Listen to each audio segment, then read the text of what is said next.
Welcome to Ignite. I'm glad that you are here. Super excited about just being able to continue on in the journey and helping you guys grow in your business and getting you guys started strong for 2026. So my name is Daniel Young. I am in Dallas, Texas. I'm currently the interim team leader over at our Keller Williams urban office and also our Midtown. I've been in real estate for 10 years, all with Keller Williams. Absolutely love it here. KW has changed my life and has really shaped, who I am today. What I didn't anticipate was, I knew Keller Williams was great at the business training. What I didn't anticipate was the personal and leadership growth that came with it. So I've really, really enjoyed my time here, and I'm super excited just to be able to encourage you guys in your journey, where you guys are at, and how I can help you grow your business. So let's do this. Before we begin, if you guys can drop in the chat, I'd always love to know who's here. So if you can just put in your name, or actually just where you're from and how long you've been in real estate, would love to be able to see who we got here in the room.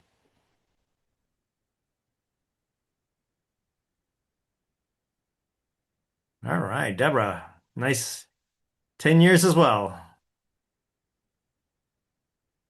New agent 1 month. Welcome, welcome. Lori, very new. Welcome. 2 weeks. Way to go. Congrats. We're having trek issues here in Dallas, and people aren't able to get their license for now. So it's been very frustrating for all the new agents. Hey, what's up, Nick? You're at my office, DPR. That's actually where my license is held. All right. Well, welcome everyone. I'm so glad you guys are here. Looks like we got a pretty good mix of new agents and then a few that have been in the business for a little while. And the beauty of it is there's always something to learn. No matter how long you've been in our industry, we are always learning. That's one of the KW values is having a posture of growth. So far, right? If you think about everything that you've gone through with Ignite, you talked about developing your personal value, your branding. I've talked about a little bit of lead generation, right? And lead generation really is the most important thing. What separates an average agent from a successful agent is the ability to go find business. A lot of times we think if I can just do a successful transaction, then I'm good to go, right? But it's actually going out and finding business. That's the most important thing. So if you have not seen the videos at the beginning of lead generation, growing your database, and all that stuff, definitely go back, watch those videos because that's your first step.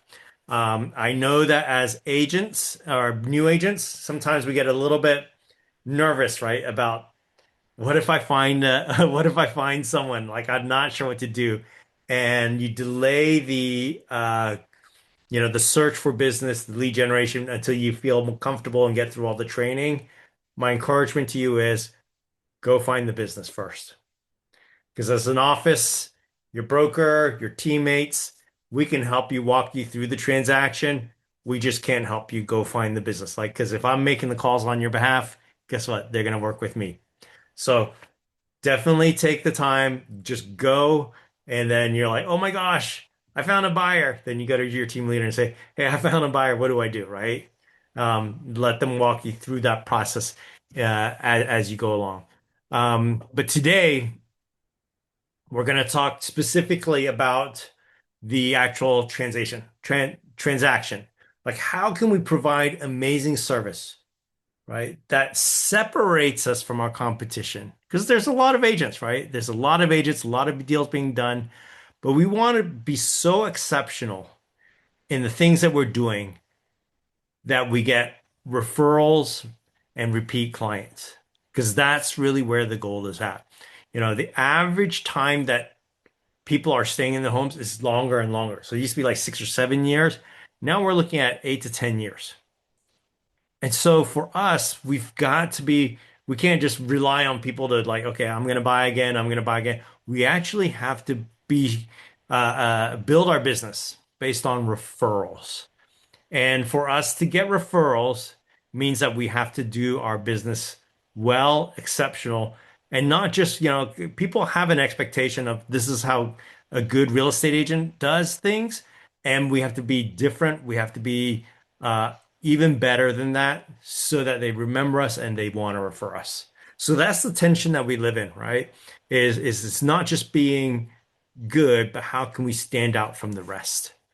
And so if we if you've got your curriculum and the in the package, right? The first page on page 3, it really talks about this idea of when we're building success, the foundation of success begins with great communication.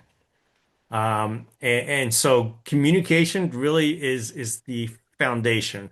It sets and manages their expectations of what our relationship looks like, how they want to be communicated to, and then really helps you uh, form the framework for your relationship. You know, your clients will feel more at peace because they know what's going on, and then really that's where it builds trust. So there's a quote from a book that I read. It says, one of the biggest frustrations for people is a lack of communication from their agent. And it's just so important for agents to stay in contact with their clients and customers that what seems like insignificant information for us, because we've been in the business for years, can be really important to clients who are new to the real estate game. So what it's saying in essence is sometimes like we think that things are just, it's no big deal, right? I've seen it 10 times, I've seen it 100 times, whatever, right? And we forget that our clients aren't in the same position as we are. They don't see the real estate deals on a day-to-day basis. They don't know what the next steps are. They don't understand the inspection reports when we've seen them many, many times. And so sometimes we forget to communicate because we think it's obvious when, in fact, it's not obvious to our clients. So communication is really, really important. So here I'm just going to give you 4 key tips for communication, so you can think hard about just again how can we elevate our game in this specific area. First of all, we always want our clients to know where things are at. Right? Where are things at in the process? Where are we at today? Are we at the negotiating? Are we at, are we uh, where are we at in terms of financing? Where are we at in terms of the transaction, right? The lack of communication reflects the lack of relationship. The lack of communication reflects the lack of relationship. We're not in a relationship if we're not communicating. And no news is not always good news. So just not sharing something doesn't mean that everything is okay in their eyes. Because they're like going, I really just don't know where things are at. So there was a story of one of my colleagues, and he was in a transaction with one of his clients. And his client calls him and he goes, Hey, John. And he goes, Hey, what's going on? He goes, why am I calling you? And he's like really confused. And he's like, why are you calling me? Like I don't understand. And then so his client repeats the question, why am I calling you? And he's like, oh. What he realized was he had not updated his clients on what was going on, keeping him updated in terms of what the next steps are. And so his client was like, Hey, I'm reaching out to you when you're the one who should be initiating and guiding me. And so, again, our clients want to know where things are at all the time. They want to know what's going to be happening next.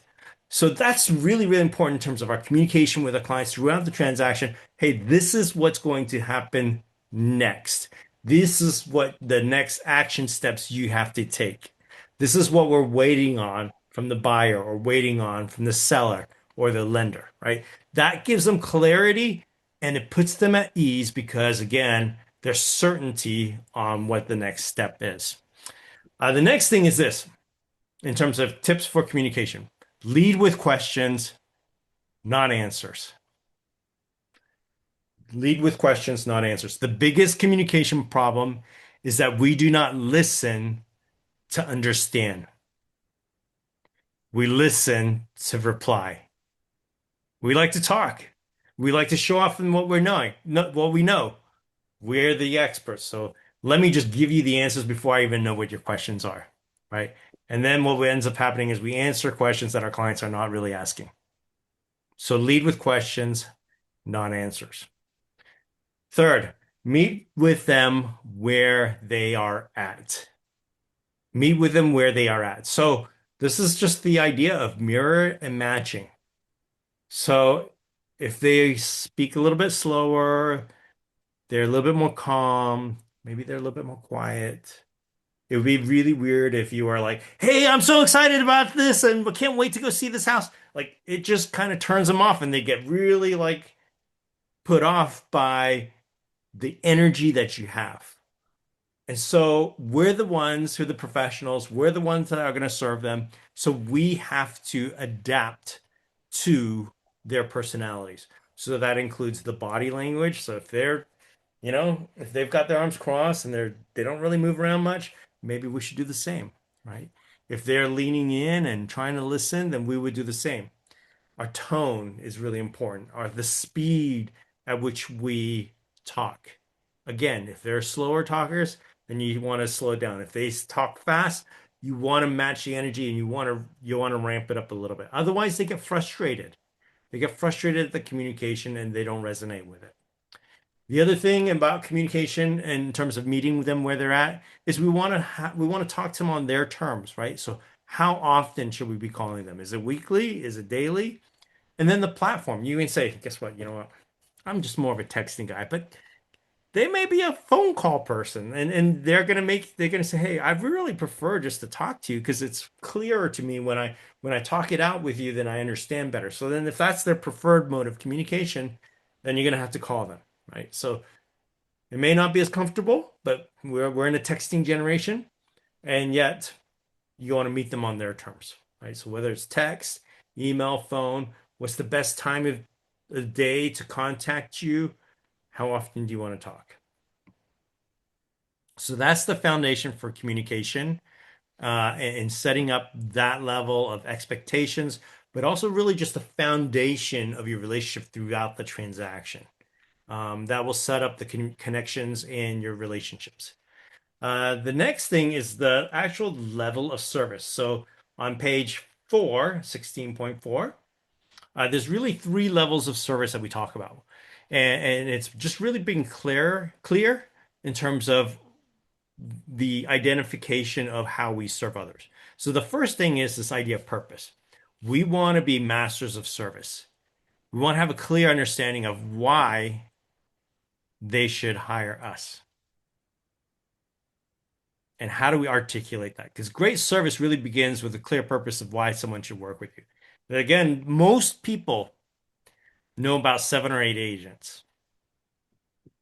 And the question is, why would they pick you? Why would they choose you over someone else? And that really comes to your value proposition. So the best agents not only know it themselves, but we're able to articulate what is our value. And so this was part of the lawsuit that came was a year and a half ago, right? It was all about compensation, but at the bigger picture really was why should I pay you that much, right? Like, what is our value? And I have to think about it. Like, if I turn the tables around and say, okay, let's say a $500,000 house, and again, all compensation is negotiable, but let's say hypothetically it's 3%, then uh, $15,000. I have to ask myself, am I offering $15,000 of service? Would I pay that amount for what I'm doing? Because if I'm just a door opener, guess what? That's not worth it. If I'm just there to, I remember one time I was at an open house and like the agent was with them, and the agent just literally just sat at the door, and the clients just walked through.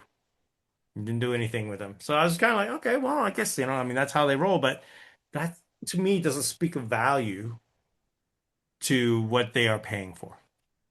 So again, ask the question, what is my value proposition? What am I bringing to the table? What specific set of services am I providing? You could even, if you wanted to, you could say, if I was to unbundle my services to where I was like, okay, I'm going to charge you for the showings. I'm going to charge you for negotiating. I'm going to charge you for specific things. How much would you charge per hour for that? So that's a great question to ask when you reflect upon your values and your services. The last thing in terms of service is understanding this idea of fiduciary. So we have a fiduciary duty to our clients. And that's actually the highest level of service and representation that's out there. It's actually the equivalent of attorneys, where they said where they have to place their client's interest above even their own. So that's the kind of level of representation that we are giving to our clients. So the notes actually separate distinguish for us the difference between what we call a functionary or fiduciary. Functionary is just basically someone that just does the tasks. So sometimes my wife gets on my kids, or even sometimes me, right there. She's like, "Hey, Daniel, can you do the dishes?" Right? And then I just do the dishes that are in the sink. And guess what she expects me to do? Walk around the house and pick up all the cups, all the dishes that are on the dining table, that are in the living room, and do those dishes as well. But guess what? If I just do the dishes in the sink, then I'm kind of functioning as a functionary, right? Like I'm just doing my task that she has asked me to do. And so if you can imagine, like for us, like literally we're just barely doing the bare minimum. Uh, there's in the notes it says it's a low level, it's a low relationship. We're not really assuming any responsibility. We provide them with information if they ask for it, but we don't go out of our way to give them insight or educate them and be a guide for them. So it's really just the minimum responsibility. We just do the tasks, right? But a fiduciary, we own the process. We're going to say, I'm going to treat it as if I'm buying my own house. I'm going to anticipate their needs. I'm going to take the data. I'm not just going to give it to them, but I'm going to interpret them. I'm going to be their guide. I'm going to be the expert, the advisor, um, and really be a partner with them in the process. So that's where we earn our value. That's where we earn our commission, is when we can embrace this idea of being a fiduciary to our clients. So again, there's the law of value, which says the value you give determines the value you get. The value you give determines the value you get. And if we just focus on our core services, that's what we do. And guess what? People have an expectation of what our that we should just be excellent at what we do. So they expect us to write a good contract. They expect us to show up on time. They expect us to be professional. They expect us to put their interests above our own. So sometimes we think, oh my gosh, I'm so awesome. Like, I did it. And they're just like, hey, that's what we expect. That's your standard. Now, where the difference is and where you elevate it is when we give them an experience, the client experience. And that's not just what we do, but it's how we do it. Right? There's a big difference. It's not just what we do, but how we do it. And then if you want to take it a first step further, we call it surprise and delight. This is very common among luxury listings, is that we actually give them gifts and we give them things throughout the process. It's the extras that we provide, right? So signing the agreement, maybe we'll give them a bottle of wine, say, hey, we got an agreement, we've got a contract in place. And when we pass inspection, then we may give them a little cake or some goodies and then things like that. So again, and then when they close, right, or before they close, we deliver them some moving boxes. We're like, hey, we're so close to closing. I'm so excited. Here's some boxes so you can start getting things ready. And then when they actually move, you deliver dinner to them, right? That's surprise and delight. That's the extras that we provide. The best One of the best experiences I've had in terms of customer service. I was at a wedding last year in Tulum, Mexico, and we were at the Panorama Hotel. And their service was like off the charts amazing. So I woke up one morning really early. It was like 5 o'clock in the morning. I was kind of wondering what they do. And there they are. You know, the restaurant's not even opening. But it was an open air restaurant, and they were sweeping all the sand out of the restaurant that had come in from the beach. They were even sweeping the sand on the beach to make it all smooth, get rid of all the footprints and everything like that. Seaweed every morning would come from the ocean and waters up onto the beach. They were basically taking these rakes and grabbing all the seaweed, putting them into buckets and into wheelbarrows, and then hauling them off so that the beach looked clean. It was fresh for us as guests to come out. But what really stood out for me the most was they remembered each one of our names. I'm like, this is a waiter. This is like part of the cleaning crew, and they know my name. And what was even more impressive was on our last day there, they said, "Hey, Mr. Daniel, we appreciate you coming here. Um, if you don't mind, we'd love for you to give us a review, a 5-star review. And what would you like for your last meal here?" And I'm like going, wait a minute. I didn't tell them it was my last day there. They already knew. They remember my face, they know my name, and they knew that it was my last day there. I was just like, holy cow. Like they really were on top of things. I was so impressed. But guess what? It made it stand out. It made me remember. And guess what? I gave them a 5-star review. That is true customer service client experience. And when we do that, where we don't just meet expectations, because they already have a high standard of what they expect from us. But when we exceed those expectations, when we do something memorable, then that's where we earn our referrals and we earn our value and we earn our commission. So,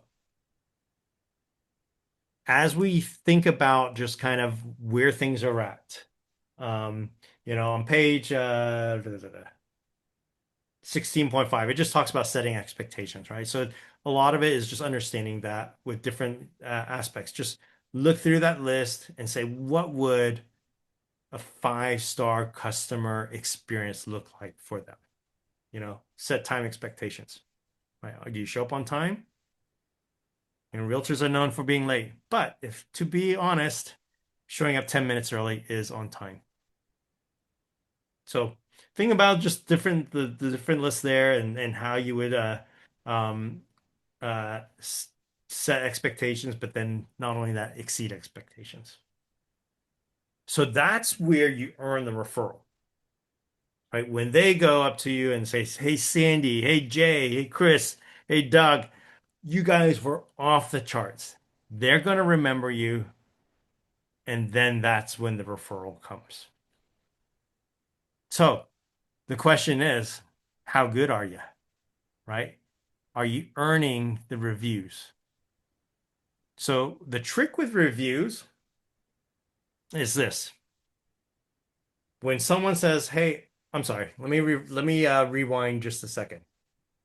When you get referrals, you want to reward the behavior of the referral. So if someone refers it to you, like say, "Hey, I got so and so. They're moving to the area, and I'm going to connect you guys via text." The moment they connect you via text, you want to send them a little gift to say, "Thank you so much for the referral. I appreciate you." So it could be as simple as a $10, $15 Starbucks gift card. Send it to them via email. Just order it electronically. Like, don't go to the store, buy them a gift and all that stuff because it takes too long. And by the time you deliver it, it's kind of a little bit out of sight, out of mind. You want to reward the behavior as soon as they make it. Now, you don't want to do it only when they close, right? Because the goal is not to say, okay, I'm going to reward it if they refer and they close. The fact that they made the connection, that's the behavior you want to reward. Now, if it closes and you want to give them an additional thing, that's great. That's up to you. You can keep them updated throughout the process. Hey, just wanted to give you an update. We actually got a contract accepted for the person that you referred to me. So we're super excited. I'm just letting you know, right? That even reinforces the referral idea of saying, hey, wow, you know what? Hey, I need to be referring Daniel more business. So that's the goal with the referral. And then also what really, really is important for you guys is asking for reviews. So reviews, we know in this day and age, right? That means more than any TikTok, YouTube video that I post online, because that's me talking. But what really earns the respect and the referrals and the recommendations is when someone else refers it to you. I mean, that's what we do with Amazon reviews, right? Like I'm at the store, I'm at Best Buy, and I'm looking at something. Guess what I'm going to do? I'm going to go up to Amazon and look at Amazon reviews on it. So we trust other people's word, even if we don't know them on the reviews. And so the best place for reviews is probably at this point in time is going to be Google. You're going to have to set up a Google business page. It's going to be verified, and then you can start asking for reviews. Now, if you're brand new, that's okay. Ask for character reviews. Just go to your friends and say, "Hey, can you send me a review? I'm brand new." And you know what? Guess what? Your closest friends are going to send you a review no matter what. So they can just say, "Hey, hey Tanya's amazing, man. She's fantastic. Definitely reach out to her." Like it doesn't have to be like, "Oh, I used her," and I because they're like, "I haven't used you yet as a realtor," and that's okay. Just say, "Hey, she's amazing. Give her a call," right? And just let it be that. But you want to have some reviews, right? Because if people start saying, "Okay, well, I met Susanna at an open house. I wonder who she is." Guess what they're gonna do? They're gonna Google you. They're gonna pull up your stuff, and if you got nothing, then they're gonna, oh, well, I don't know if I want to call her, right? So you want to get some people to review you. Now, you can also get peer reviews if there's some friends of yours at your office. Now, the trick here is this. Google's very sensitive. Well, not sensitive. That's not the right word. They've got a lot of parameters around reviews. So I've had a ton that got deleted, and I got really upset at Google. So what they don't like is if you like literally mass email like 100 people and say, "Hey, send me a review," and all those reviews come in within a very short time span, Google will delete those. So you want to kind of spread out the love. You want to spread it out and just say, "Hey, let me just do a couple today. Maybe I'll do a couple more next week or something like that."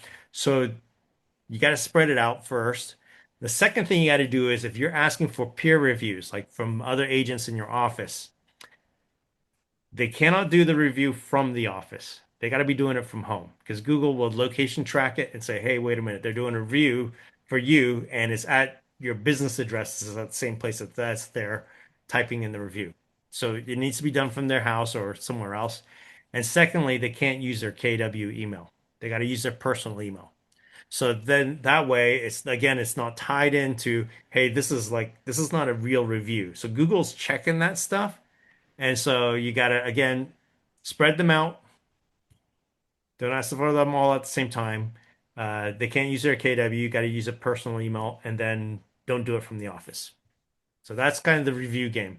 Uh, you might do some via Zillow, but you know what? Zillow is now a competing broker. I don't like giving their information or your client's information out to Zillow, but you probably want to have at least your profile set up. So your profile set up on Zillow, on Realtor, all those websites, homes.com.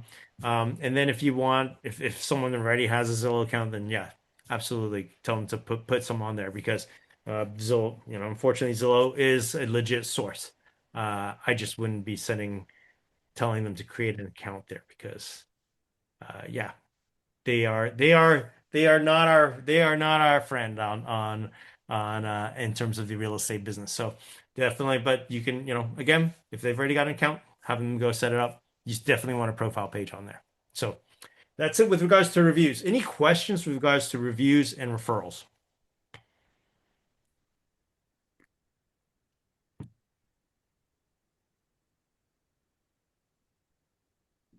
Um, the concern will be if someone that don't like you, but just put a bad review just because they don't like you. That won't matter. I mean, there's no, you can't control that, right? So Uh, if you're fearful of a bad review, guess what you're just going to need? You're going to need 20 good reviews to cancel out that one bad one, Okay. Now, right? when you're new into this, it just takes time to get used to what you're doing, I guess. Yeah, yeah. So, but don't have no fear, right? Just go out and do it. Yes. And Thank then you. you can always respond to a bad review and say, "Hey,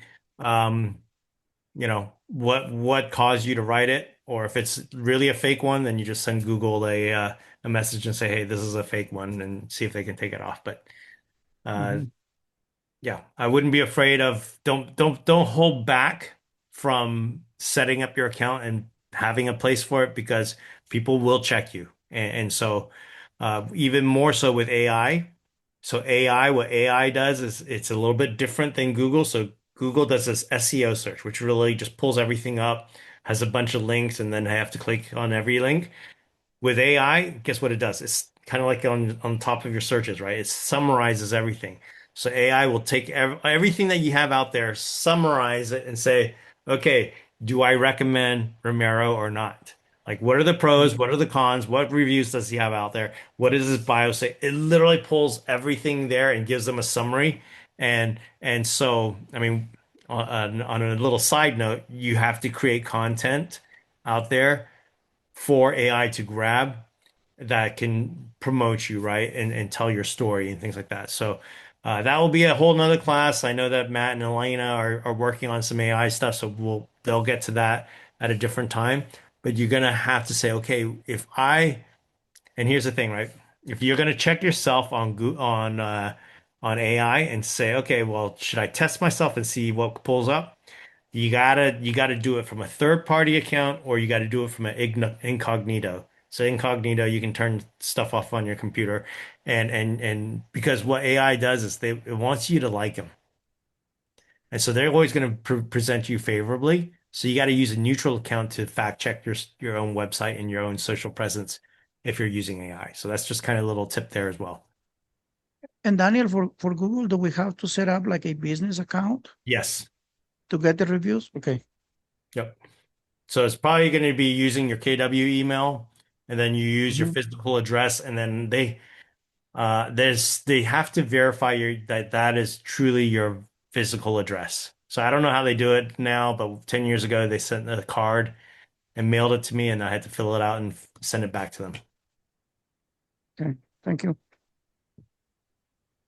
I also have a question on the Google reviews. Okay. I had a fraudulent review. Someone I've never done business with, not in my database, gave me a negative review, just a 2 out of 5. And I got a hold of Google and I even answered the gentleman and said, I'm not sure, we've never done business. Um, I'd be happy to help you. But in the meantime, would you remove the review? And nothing has happened for months. Yeah, I mean, that's tough, right? I mean, uh, you can just imagine how many requests Google gets, but I mean, again, they kind of work on their own terms and they delete all these reviews that you get really upset. Now, I think I've had someone say, "Hey, you deleted some of my good reviews," and Google reversed it. But on the negative reviews, the only thing you can do if they're not responding is just to respond back to the review and say, "Hey, I don't know you. Let's see if we can.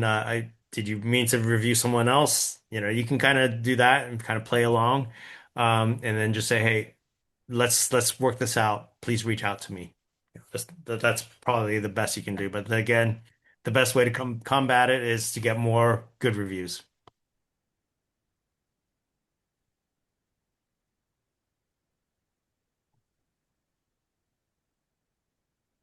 All right. Robert has a question.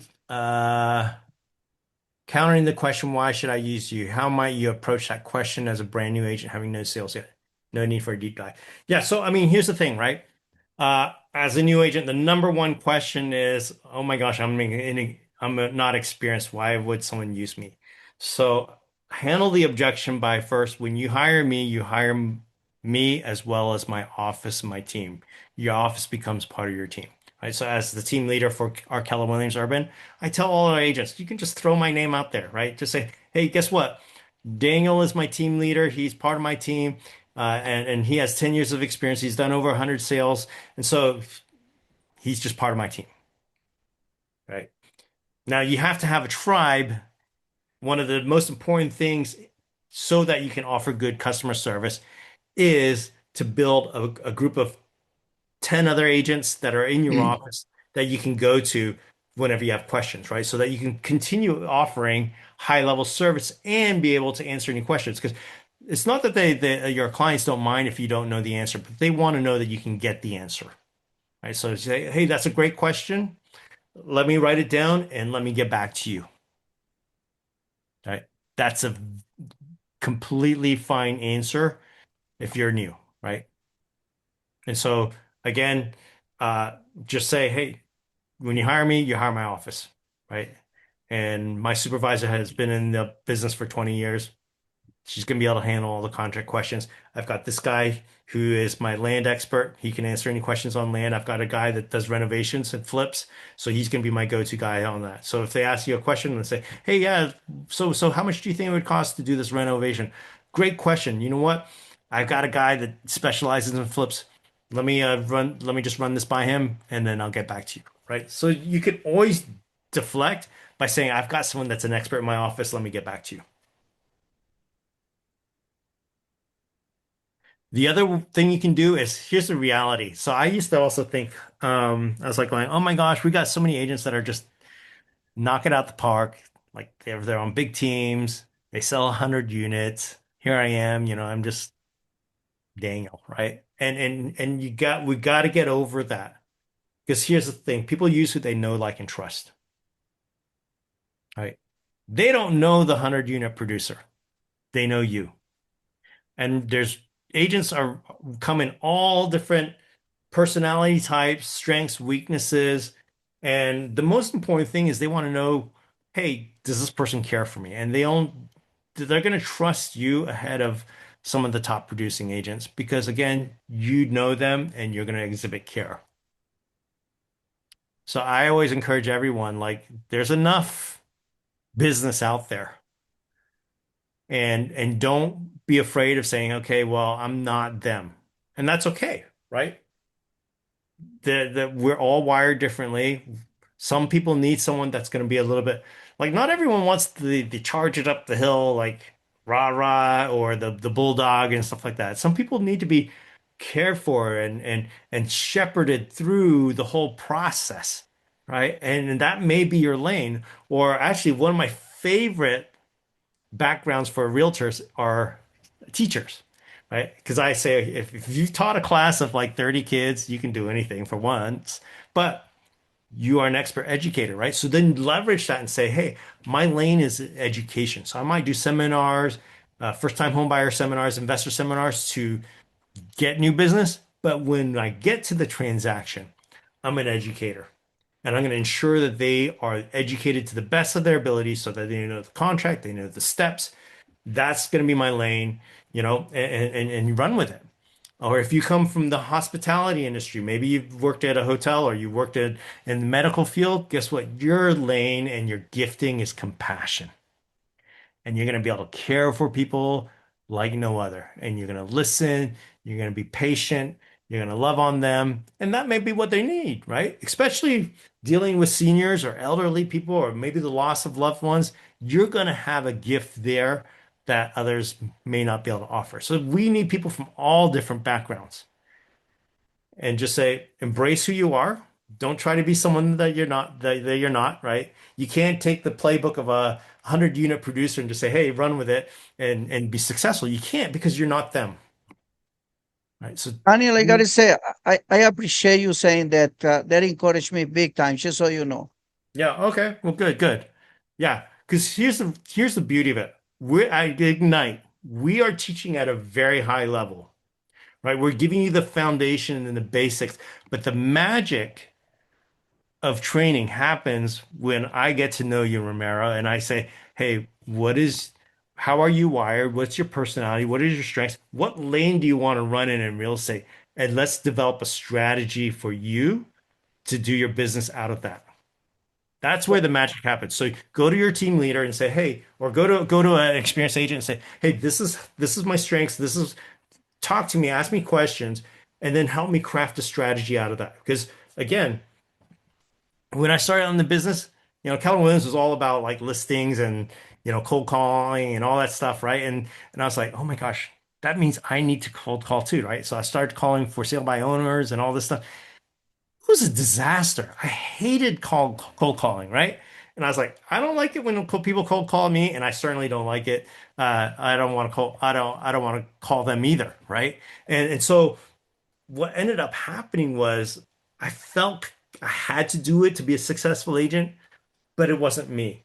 And so I got out of my lane, and I said, well, if that's not me, then who am I, right? Because I didn't feel like I was a salesperson. But I came from heart of service. Can I be a financial advisor? Can I really walk with people, showing care and giving them the best service available, right? I was more of a counselor than I was a sales guy, right? So that's when I realized that because here's the thing. If you don't enjoy what you're doing when you reach out to people, you're not going to lead generate. You're not going to go find the business. You're gonna be like, oh my gosh, that was terrible. Like I literally, when I made those calls to for sale by owners, if they didn't pick up, I was like, yes, they didn't pick up. I didn't have to talk to them, right? Well, guess what? I'm not going to do. I'm not going to be making those calls very well. So there was a guy, literally, he built his whole business on pickleball. He loved pickleball. So guess what he did? He just played pickleball. He played all the time and built deep relationships with it. And so know your lane, right? Lead generation actually doesn't have to be like this terrible experience. Like, if you I just, like that idea. I like that idea to go out of the box. yeah, Because if you go by the book or you try to be someone you are not, I never flow when I'm trying to be someone I'm not. But when I'm myself, I do sales equipment. So when I'm myself, I'm selling more to anybody. One advice I have for everybody is these advices are good. Talk to your leader. I'm talking to my leader more. They are there to help you. But if you don't ask, and then nothing's gonna happen. So I start asking and things are happening for me now. hmm yeah, 100%, right? So do things that you enjoy. And here's another tip, right? I'm kind of going back to lead generation because lead generation is the most important thing, even though I'm supposed to talk about customer service. But if you have your database and you're calling people throughout it, if there's someone that like literally you go, oh my gosh, I don't want to call them, like, you know, just take them out of the database. Put them on an email campaign where you don't have to call them because it stops your momentum.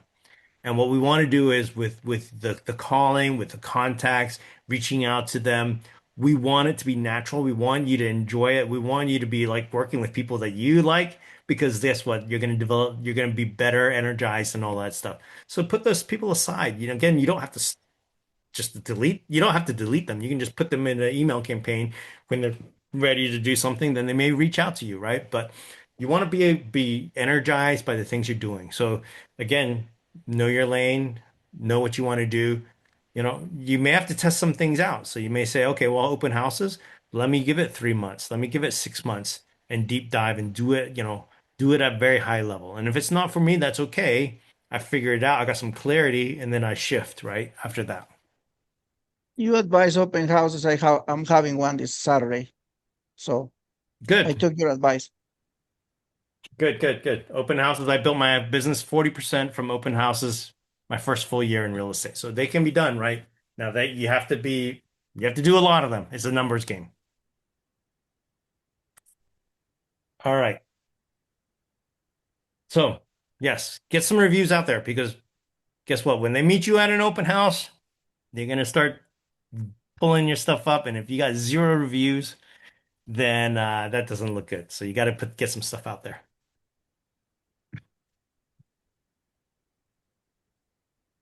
All right. So who here likes to work with buyers? I do. All right. I love buyers. I really actually do like buyers more than sellers because there's just this emotional piece to it. It's just a feel good. And so being being the best, right? In terms of you got a question, Aurelia? Uh, or maybe I just said yes, you. Okay, so showing homes, right? So how do we provide the best customer service during our transaction, right? What I do is, first of all, right, we talk about expectations and what we want to do. We want to make sure that they understand the whole process. So setting expectations is really, again, like we talk about what's next, right? And so you might in your buyer presentation go, okay, we're going to start out with looking at houses. We'll go through, and I like to say it's kind of like the tour. The first weekend, we may be looking at a house that's 2,500 square feet, a house that's 1,500 square feet. One in this neighborhood, one in another neighborhood, one at $500,000, one at $700,000. I call it the tour. And I only really do it once, maybe twice. But what you do is you're just saying, hey, I want to show you out there so you can get some clarity if they really are that indecisive about what they want. But you want them to narrow down their criteria as much as possible. So I say, I do the showings. I like to do all the showings at the beginning myself so that I can sync up with the buyers in terms of their needs and understand them better. Because here's the thing, right? As they go along, and if they say, oh my gosh, this matches everything we want, and I've been walking through houses with them, and it's a 10 out of 10, then we're making an offer and we're making a strong offer. But if it's like a 7 out of 10 in this market, I don't know about your markets, but ours is a little bit slower, then I'll be okay, well, if it's a 7 out of 10, then maybe, yeah, we can come in like 3, 4, 5% less than list price. We can be a little bit more aggressive in the offer. But again, that all gets synced up when you're doing the showings. Um, but yeah, talk about the expectations. This is what we do during showings. Then we'll make the offer and I'll walk you through the contract the first time. We'll slow it down and walk through all the main terms, because those buyers, right? Like, I mean, you send it to them via DocuSign, it comes right back to you in about 10 seconds. They didn't read anything, right? So we have a fiduciary duty to walk them through the contract. So that always say the first time, I'm sending it to you via email. Let's go through it. We can do that. The next one's faster if we don't get this offer, but the first one, I got to show you everything so that because you're the one that's signing it. Then I talk about the process, right? So I say we have an inspection period, so we make sure that the house is in good condition and we negotiate repairs. The second part is the financing. The biggest thing is going to be the appraisal, so we make sure that the house is worth what it is in terms of its value. And then the last one's title, so we make sure there's no liens, there's clean title, Aunt Susie doesn't have any rights to the house, so make sure it's in good condition, make sure it's valued appropriately, and that you qualify for the loan, and that it has clear title, right? You make it real simple, it's high level, but you're setting the expectations for them to understand the big picture. But when we actually go through the house, um, I like to say this. You look at the pretty, I'll look at the red flags and all the reasons not to buy the house. Right? They love that because guess what? The thing that buyers do not like is if realtors feel like we're pushing the sale.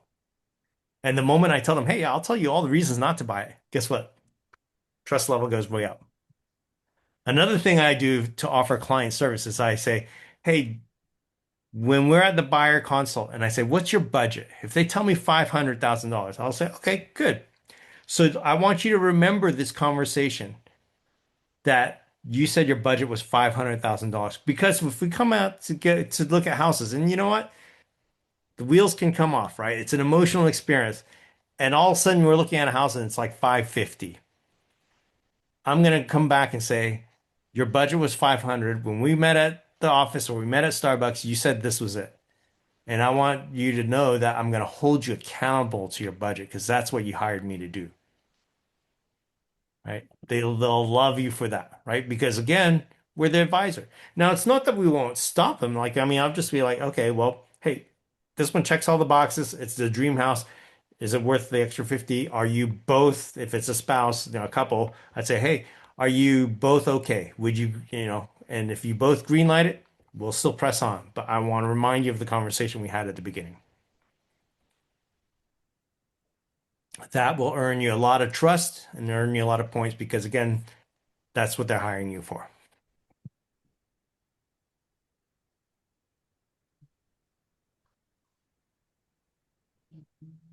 So that's really what I do like on the showings, right? So I mean, obviously I'm looking for things like what's the age of the HVAC?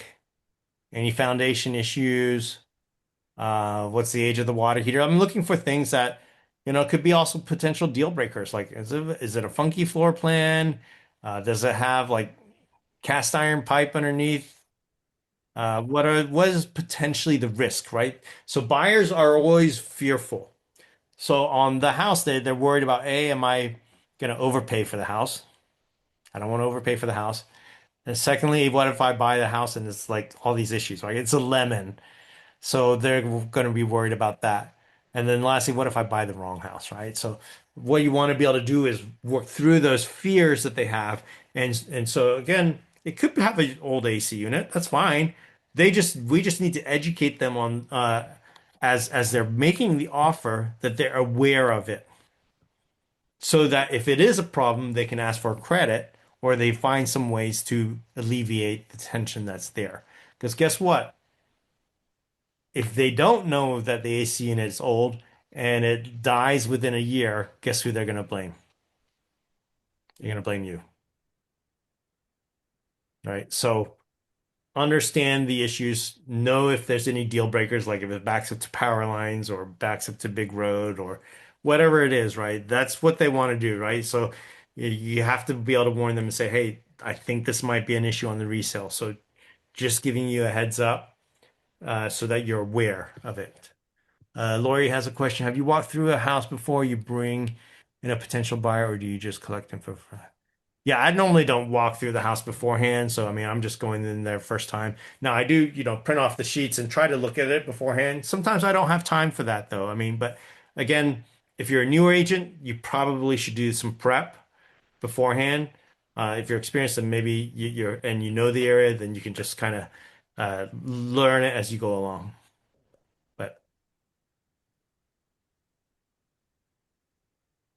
so those are some things, yeah, I got a funny story to tell. So, I try to go above and beyond. And like one time I was like, okay, I got to check the age of the furnace. And so I went up into the attic and the attic was real tight. So I'm like crawling on my stomach, like trying to get to the furnace, and literally, like as I'm on a very vulnerable position, a rat runs right across my face, and I just let out this massive scream, and I felt so bad. Like my clients were like, "Are you okay, Daniel?" And I'm like, "Oh my gosh." So, uh, if that's not your GM, then don't do it. I don't know if I'm gonna do that again. Like if I have to crawl, I'm just like, you know what? We'll let the inspector take a look at it. So. Do what works for you, if you're a lady, a female, and there's another guy that's a buyer, just say, hey, go check out the furnace and the age up there. Take a picture of the serial number and I can go check it, right? So if you're not familiar with that trick, I forgot the name of the website, but if you just Google HVAC age, you can tell you just have to get a picture of the brand, if it's Carrier or Train, and then the serial number, and you can get the age of the HVAC in the furnace. Same with the water heaters too. So, all right, let's take a break. Let's take a 5 minute break, and we will come back 2 minutes after 9.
Good night.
All right. Any other questions you have before we move on to sellers?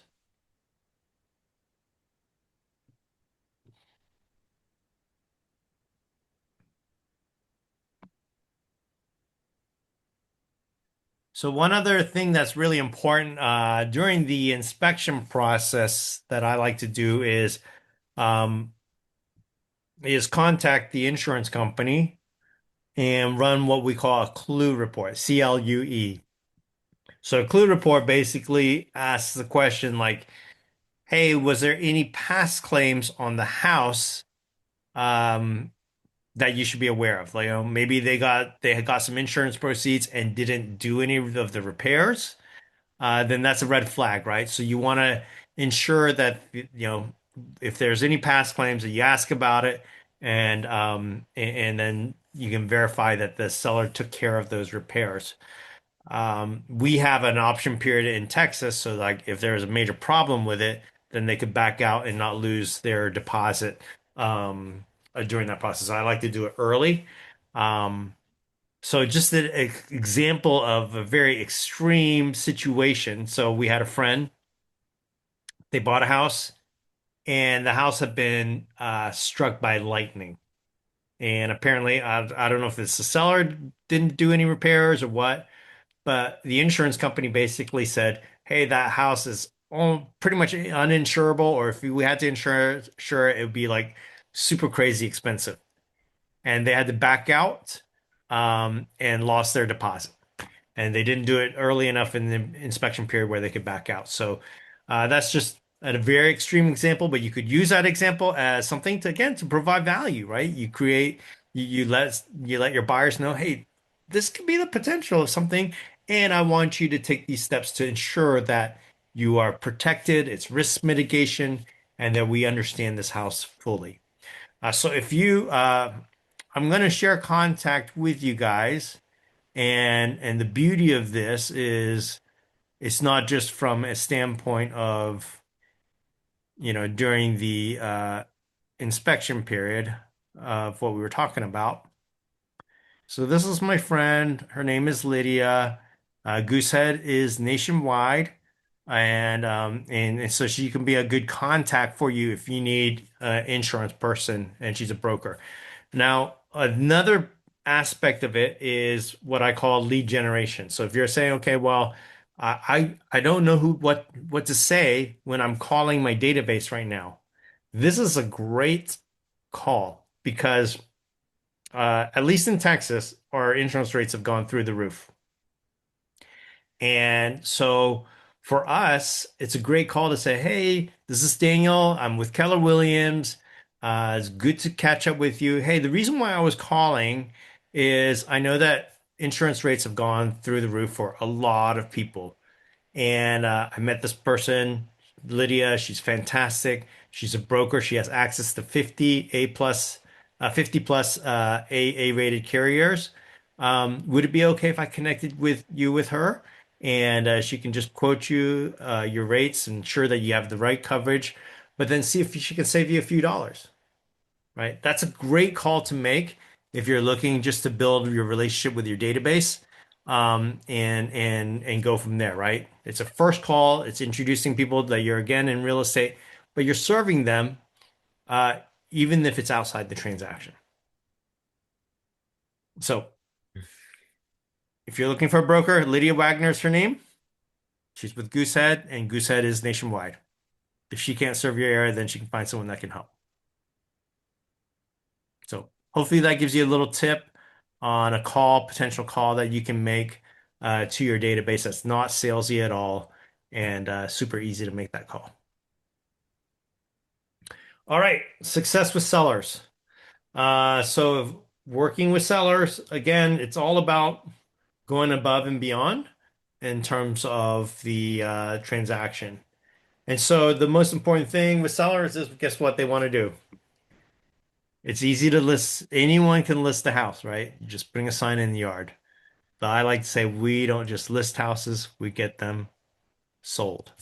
And the most important thing is the marketing plan. So how I like to break down my original listing presentation is when you're meeting them at the listing appointment, I always like to begin with, and you can actually do this at your buyer's appointment. I literally call it the brain dump. You just say, hey, before we begin our meeting, I want to see what questions you have. And then they might say the first one, and they go, okay, what else? Well, I got a question about, what's your marketing strategy? Okay, great question. What else? I want to talk about the compensation. Okay, great. What else? Right? And what you're doing is you're literally asking them to dump all their questions out because guess what they're going to do? If you don't do that, they're going to be so focused on, okay, I got to remember to ask this question to Daniel. I got to remember this question that they're not listening to you. And then secondly, it allows you to understand like so if they say, hey, yeah, I want to talk about the commissions, I want to talk about the compensation, mentally it prepares you to say, okay, I got to handle that objection. And so your brain subconsciously starts processing that as you're going through the presentation so that you can address it on the back end, right? Because again, you want to ensure that you're handling all the objections that they have of why they may not hire you. You want to know what all those questions are so that you can address them appropriately. So if you're just asking them for the brain dump, guess what they're going to do? They're going to dump it. You're going to have not note it down, and then you're going to remember to handle that objection on the back end. So that's a great way just to begin the conversation. During the presentation, I just basically tell them, hey, why Keller Williams and why me, right? This is a very simple outline. If you're not sure, if you've never done a listing presentation, I like to keep it simple, and not have a PowerPoint there because I want to be able to listen to them, right? I want to be able to be engaged. Now, if you're worried about it and you just say, I would say have a backup on your laptop, but only refer to it if needed, right? So if you say, I got some stats, I don't want to remember the stats, let me just pull it up on my computer. We talk about it and then I close my computer, right? That way you can stay engaged, but you don't have to memorize everything. Um, but when it comes to marketing, right, and how we service them, so I'll share with you kind of like some ideas around marketing plan, but it also is the what we need to be doing during the transaction. So, I always let them know, hey, Mr. and Mrs. Seller, so glad we're getting to chat.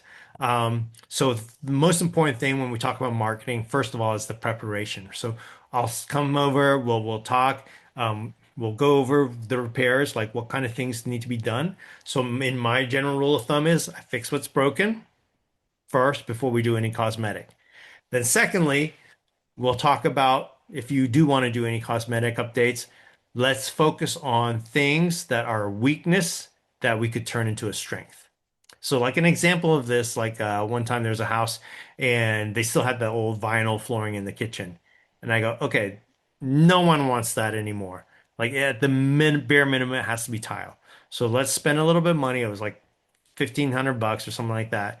And we'll turn it from a weakness into a strength, right? So those are kind of the repairs that we would give them advice on, and see what needs to be done, you know, to fix what's broken first and then address anything cosmetic. We want the house to be nice, especially in a slower market. The buyers have been really picky. They're going to ask for a lot of things. So if it's not show ready, if it's not in really, really good condition, they're going to start walking and look for different options. And the second thing I say is I help you prepare to stage the house, right? So whether it's using your own furniture or whether we bring in stuff from the outside, I always say we sell the house twice. Once is through pictures, and the second one is that when they get to the house, then we got to convince them to actually make an offer, right? So you want to make sure that your professional photos look good because they're going to give you about 3 seconds before they scroll past it and move on to the next house. And then secondly, we want them to buy the house. So we want to ensure that it's staged correctly, that everything looks great on the inside. You might provide a floor plan, you might do some videos as part of your marketing. And then the second part is how do we market the home, right? They want to know how you're marketing home. Hey, Mr. and Mrs. Seller, this is what we're doing, and this is how I'm doing it. And then when you're actually in the transaction, you want to remind them, hey, this is part of the marketing plan. This is what I'm doing, right? You want to reaffirm the services and things that you promised you're actually doing. So yes, we put it on the MLS. It goes out to all the agents. Our office also has this thing called List Hub where not only wait for the web crawlers to come and grab it, we actually push it out to multiple sites, hundreds of sites. Maybe some of them are even in foreign languages. Because guess what? We don't care where the buyer comes from. We're just going to put it out there. And if it comes from this different website outside of Zillow and Redfin, then that's what we want. Um, I run Facebook ads, and so that I don't just wait for buyers to come to us, but I'm going to go out and look for buyers for you, right? That's a great line. We're not going to wait for buyers to come. I'm going to go out there and look for buyers for you. I do open houses partly because open houses are amazing, and also I get to understand feedback from the open houses. So a lot of times, what I do is I go to the open house and I'm there because when they just give feedback through the showing service, it's the one liner, doesn't really give me a lot of information. But I'm looking at how long are people staying in certain rooms? Are they looking at things they like? Are they looking at things they don't like? And then if we have some common issues, like maybe it's the paint, maybe it's some, then that gives us an opportunity to make adjustments as needed. So, like for example, one time I had a lease and a lease listing, and the owner painted the living room yellow, and I don't know why. That's just what she wanted. And we had 10 showings. All of them complained about the paint color. I even offered them a concession. I said, we'll pay for the paint. You can paint it yourself. Didn't work. So I just told my seller, I said, my owner, I said, you got to paint the living room. So the moment we painted it, got it leased, right? That's how you make adjustments. And so the open houses and the feedback that we get, it allows us to make adjustments if they're needed. Other things I could do to market the house is just do just listed cards. You know, you don't have to blast it through the whole neighborhood, but maybe it's just 50 cards, maybe it's 100 cards. But Mr. and Mrs. Seller, what we do is we're average some of your best uh people that will advertise your house for you are going to be your neighbors. Why? Because they love the area, they love the neighborhood, and they already live here. Now, we're also going to hit people that might be renting in the neighborhood that might want to move, or we could also be hitting up people that want family members. So maybe I want my parents to live closer to us, or maybe I've got some kids that I want to live closer to us. So again, they can become your best marketers of your home. And then obviously I'm going to put it on my office Facebook page, and so we can advertise it to the 300 agents that are here and all their buyers. Right? They want to know what your marketing plan is. What are you doing? And so when you actually do it during the transaction, you're going to say, hey, and just want to let you know, we're in step 2 of our marketing plan. So last week we put it on the MLS. This week I've got an open house plan. And then next week we're going to be running some Facebook ads. So just want to keep you updated on the progress and the progression of what's coming. Now, they also want to know exactly how things are going and how it compares to everything else. So, in our showing service, we actually get a showing report. It's one of the best things, right? So, I go to them and say, oh, yeah, yeah. Our first 2 weeks, we had 10 showings, and the market average was 5. So, this shows that our marketing strategy is working. You know, we're getting people into the doors, and we're doing better than the competition, right? That gives them a data point. It gives them understanding of what's going on in the market. Another thing you could do that's super valuable, again, it's just every 2 weeks or so, run the activity in the neighborhood. Oh, Mr. Mrs. Seller, this is a new listing that came on the market. Ooh, they came in about $10,000 less than we did. So, you know what? When a buyer comes through, it's gonna put a little bit of attention because this is our competition. They don't necessarily care I mean, obviously they'll care a little bit about what's sold in the past, but this is our direct competition now is the active listing. So let me know. We kind of monitor it, but we may have to do a price adjustment based on the new listings that are in the area. So you're keeping them updated, again, educating them, letting them know what's going on. So periodic reports of what just recently sold, what recently went under contract, what are new listings, and then also showing reports. Another thing you could do with regards to marketing is Mr. and Mrs. Seller. So not only are we just posting it out there and waiting for buyers to come, but and this is something that we have in our MLS. I don't know if you have it in yours, but it's called reverse prospecting. The funny thing is that the housing market's been so hot that a lot of these practices, some of them we just forgot, right? We didn't do them because houses were flying off the market. Now that they may be sitting for 90 days, maybe 120 days, now we got to dust off our old practices and then bring them back into our business. So reverse prospecting is one where guess what? I can tell which agents have searches that include your home. So I reach out to them and just say, hey, I noticed that your buyers have this search included in our listing included in their search. Just want to reach out to you, see when they were going to be interested in doing a showing, right? You just put it back on their radar. But again, your sellers just want to know what kind of activities you're doing to help them get the house sold. Another thing you could do, again, this is something I would do later in the game, but I could run Facebook ads that are outside of Dallas. Because Dallas, there's a ton of people that move from Austin, from Houston, from California, from New Jersey, from Seattle. So I might run an ad out in California and say, hey, tired of living in California, looking forward to moving to Texas? Check out this house. Or uh, what could you buy for $500,000 in Dallas? A 3,000 square foot house compared to that 1,100 condo that you're living in, right? So I can run Facebook ads like that for people that are out of state. Again, it's just showing activity, thinking outside the box, creativity, and getting your house sold. We have to have more ideas now, especially in the market that's a little bit slower, uh, to come up with the ideas and creativity and the action steps that we're constantly taking initiative and having intention of marketing their home. And then the biggest thing is adjustments, right? So part of the marketing strategy is understanding what we're doing, and we're going to be looking at, is there anything we can do to make adjustments in the marketing? That comes first. Then secondly is there anything we can do to make a property adjustment, whether it's paint, fixing something, whatever it is. And then lastly, pricing is also a marketing strategy. Do we have to make a price adjustment?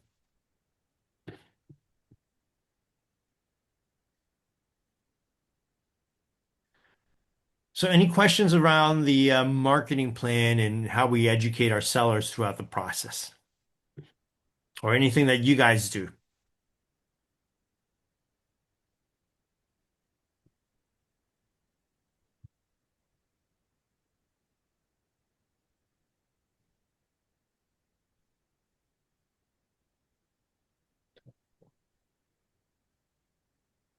No. All right. Well, I mean, again, we are seeing a lot of contracts fall through. So again, things that you can do that are outside the box to help serve your sellers.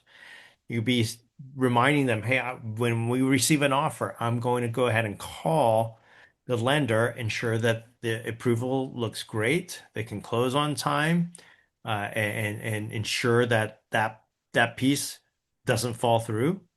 You obviously you could run title ahead before you put it on the market. Ensure that the title's clean. That if there's anything that is a surprise, we can work out all that stuff ahead of time before we go on market.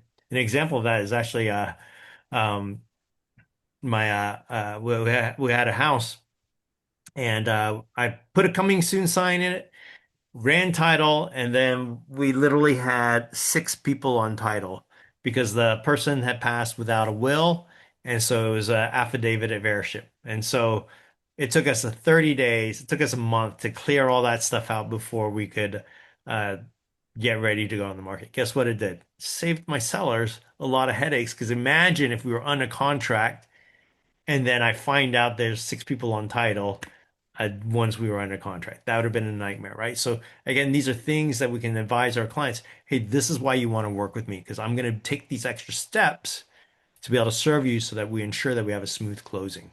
So doing the title search, calling about the lenders ahead of time.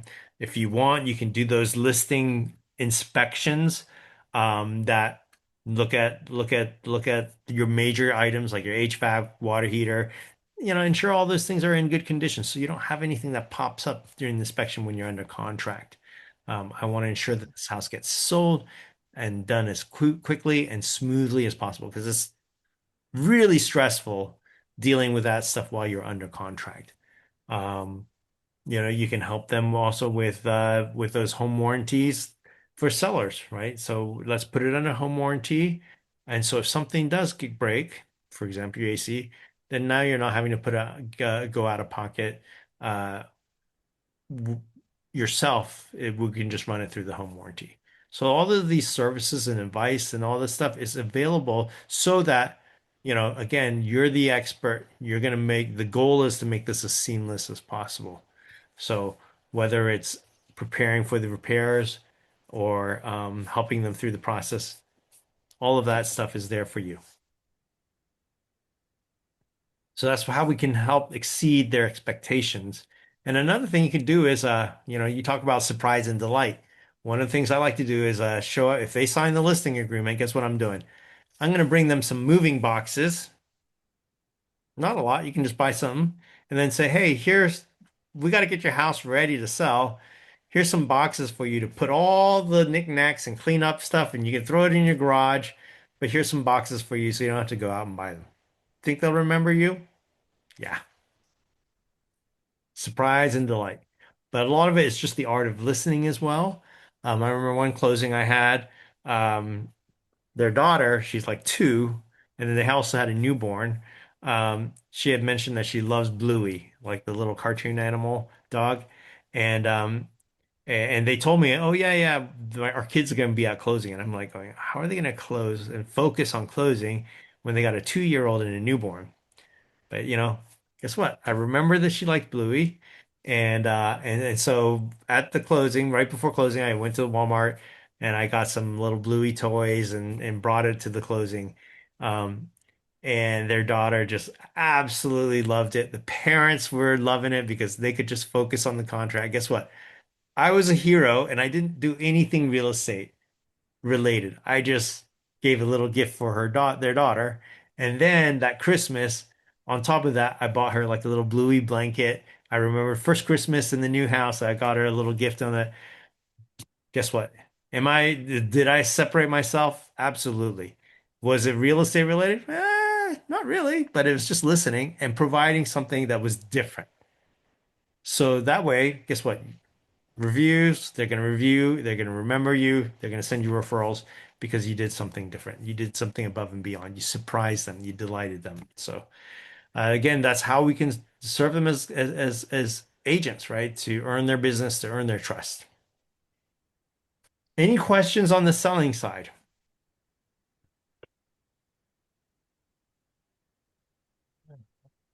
Because that's pretty much what I got. Or any other questions in general, lead generation, other questions while we've got some time. Right. Jaman, I hear you talking, but I didn't quite hear what you said.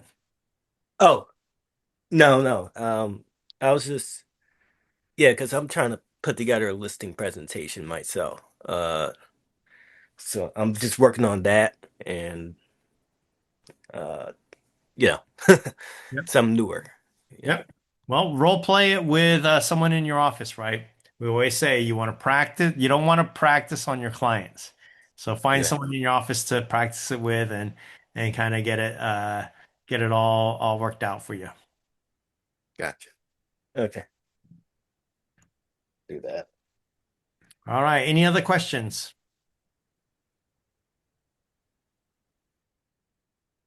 In your opinion, what will be the best way to um, connect with people to list their houses, their home? Yeah, I mean, again,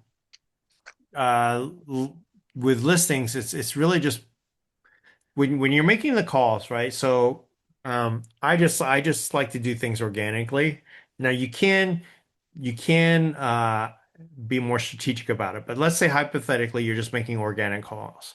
And the organic calls we use what we call the Ford method, which is family, occupation, recreation, and dreams, right? Those are the questions you're asking. Hey, how's your family? Doing great. Hey, how's work going? Great. They're gonna guess what they're gonna do. They're gonna ask how your work is and let them know you're in Keller Williams. Um, uh, gosh, can't believe that we're at the beginning of the new year, right? Do you have any plans for the summer? Like, are you doing any trips, anything like that? And then what are your plans for the rest of the year? What you're doing with those questions is you're looking for life transitions because people move in the midst of life transitions. So they could be telling you, "Oh man, you know what? Guess what? Guess what? My kids are going to elementary school next year." Oh, really? Well, do you like the schools? Well, I mean, guess what? Um, we don't really like the schools that we're zoned to. So, we're gonna have to think about like changing schools. Guess what they just told you? They're Looking for thinking a about house. moving, right? They're thinking about moving, Mhm. right?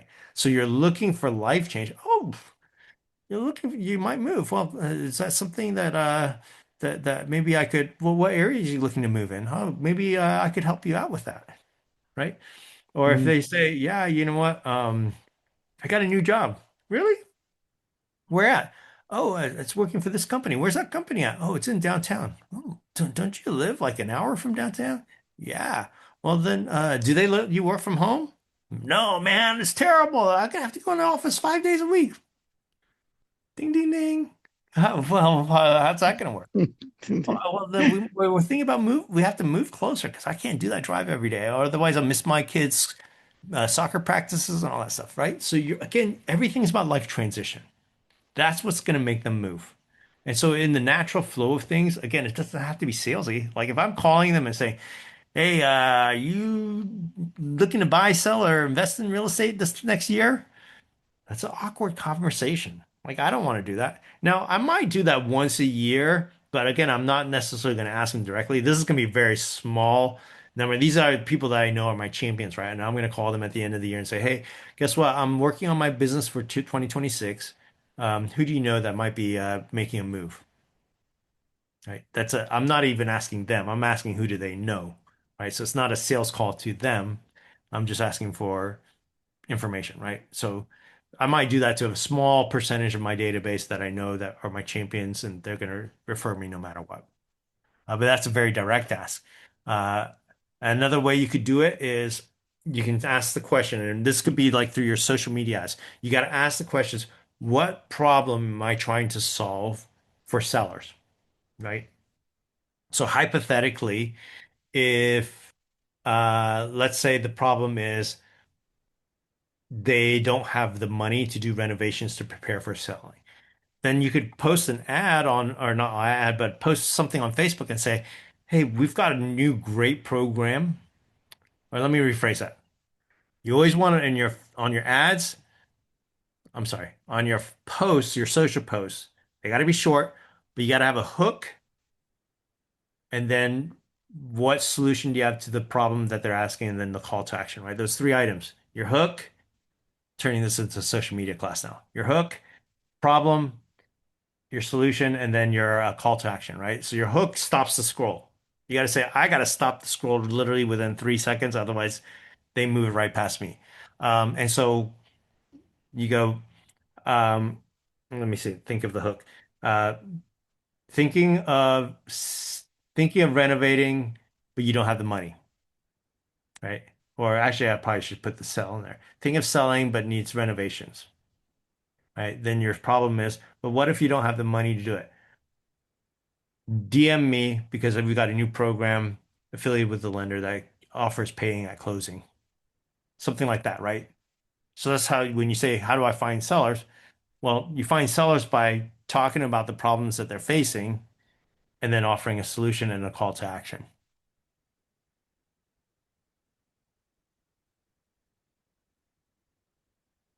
So another issue that sellers could face is like, if they are seniors, right? And or actually I should say, yeah, seniors, and then they need to move out. But they're looking for, hey, you're looking for a convenient option, right? And so I don't know if your offices have this, but cash offers kind of like Open Door. Our office has one where we've got like 100 investors involved with our program. So I say, hey, are you looking for cash offer on your house? Um, but you want different options, not just one offer from like an Open Door, right? So I don't know if I would call it Open Door, but you want multiple cash offer options because you want the convenience of selling it. DM me for more information.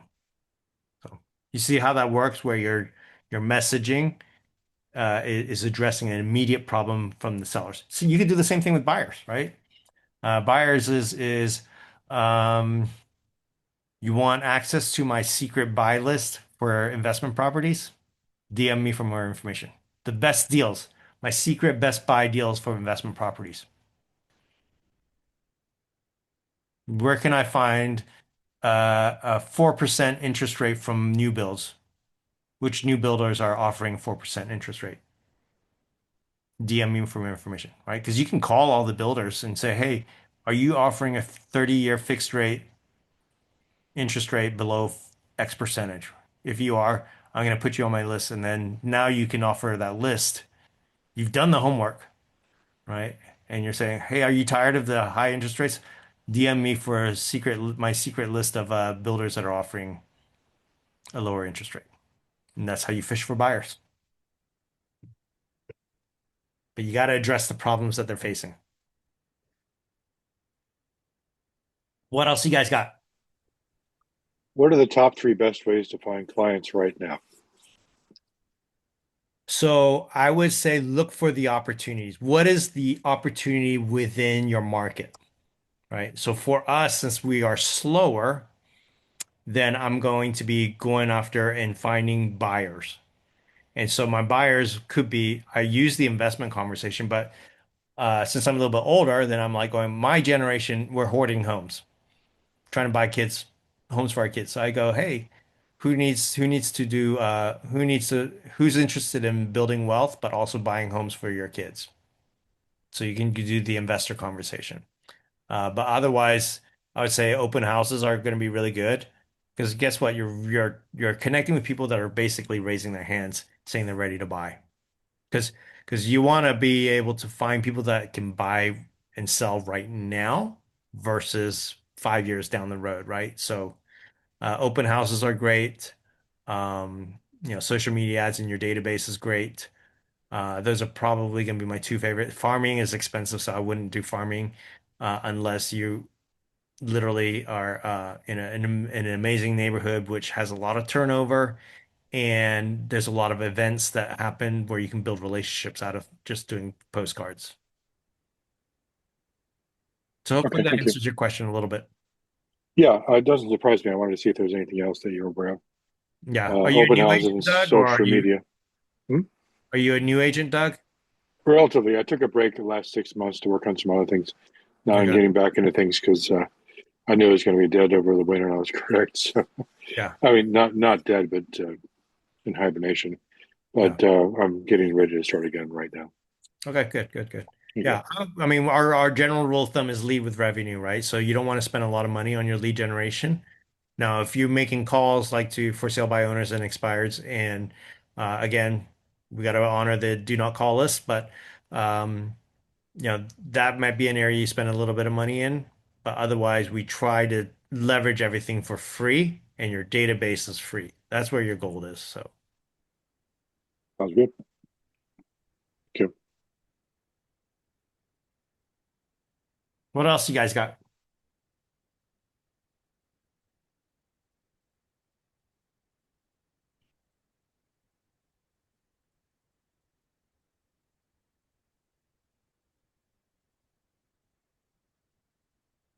Another way you can do, Doug, is ask your title company, or you can pull up the list of renters in your database, right? And so anyone that's rented, now it has to be a certain price point, right? You're not going after someone that's renting for $1,500, but you want a decent price point, 25, $3,000, whatever's for your market is Hmm. a decent price. And you can just say, hey, give me a list of all the renters, and you start sending them mailers and try to build relationships. Maybe you could door knock on those homes. And so you're basically sending them information of saying, hey, you know what? I just start sending them stuff. Hey, market data. Um, what are things to consider in buying a home? If you're going to send them a card, I would say the best way is to send a card with a QR code that has a video with you in it. And then your Okay. card basically has a question like a hook, right? Like, hey, what are some solutions uh, what are some different options for down payment if you don't have the money, right? So you tap in your 401k, you can get gifts and from the parents, or there could be a down payment assistance program. Hmm. But you would talk about it in the video, but you would generate the curiosity by the question for them to click on the video. But that way the videos are just so much more personal, right? And there's only so Hmm. much information you can put on a card. So that's why the postcards, I prefer the QR code because I can Hmm. put more information on it. Your title company should have a list of the renters, or if you go to the MLS, obviously you can just pull all the homes that got rented maybe like 9 months ago. Just assume they have a year lease. Okay. How do you feel about YouTube as brand building and lead generation? It's really, really important. Now it's going to be a lot more long-term game, right? So with AI, we got to generate content. So I would say So this is where the personal branding is really important. You got to know your branding, you got to know your lane. So let's say hypothetically my lane is first-time home buyers. Um, I got to generate content that's consistent and congruent and in alignment because social media, what it does is if your message, let me rephrase that. When I click on a reel, right? And if I click on a reel that's a soccer reel, guess what's my next reel is going to be? It's going to be soccer, right? Hmm. So with first time home, if my messaging is like I do a little bit of seniors, I do some investors, I do some luxury, the social media doesn't know where my audience is. And so it's confused and it's not going to be able to say, okay, well, they already watched one of Doug's videos. Should Hmm. I send another one to them or not? And if you've got stuff all over the places, they're not going to do it. So you want your messaging to be consistent. That's why knowing your brand and who you want to work with is important. So let's say Hmm. hypothetically, first time home buyers is my branding, and I create a whole bunch of YouTube videos. My first one could be like, hey, looking to save money for a home. Here's how to, and you can go a little Dave Ramsey on them, and you can say, hey, here's how to pay down your student loans, right? Then your next video would be how to save money, save 10%. What are some disciplines you could do? Then it could be like how to raise your credit score.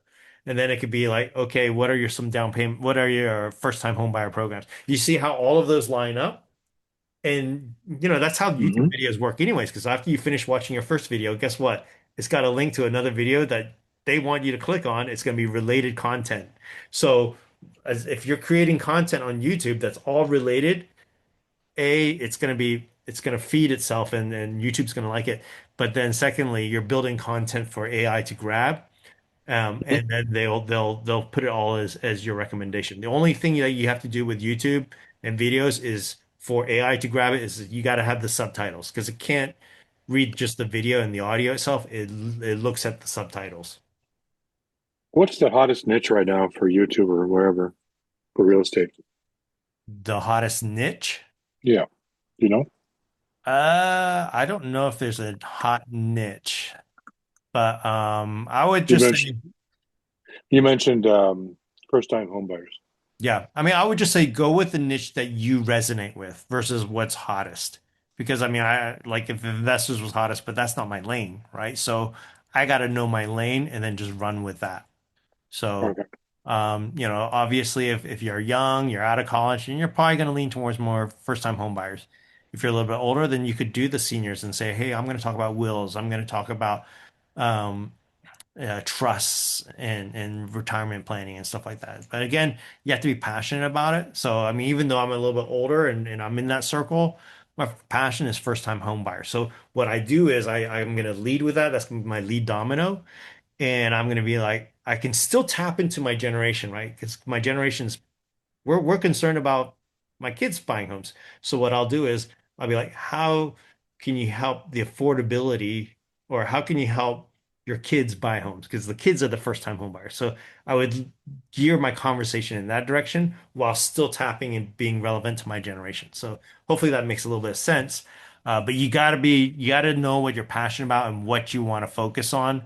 Because I was like, I don't want to talk about trusts and wills. Like I could do it and it would be super valuable because most people don't know what they're doing in it. It's just that my heart wouldn't be in it. Like I would be like, it'd just drain my battery. So again, you got to do things that energize you because if you're doing things that don't energize you, you're just not going to do it. I got you. Thank you. Mhm.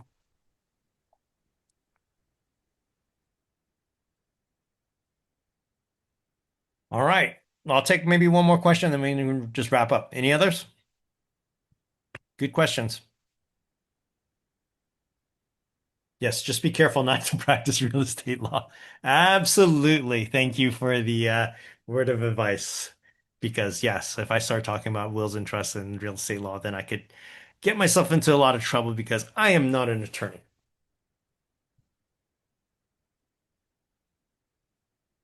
All right. If there's no other questions, I'm dropping my information into the chat.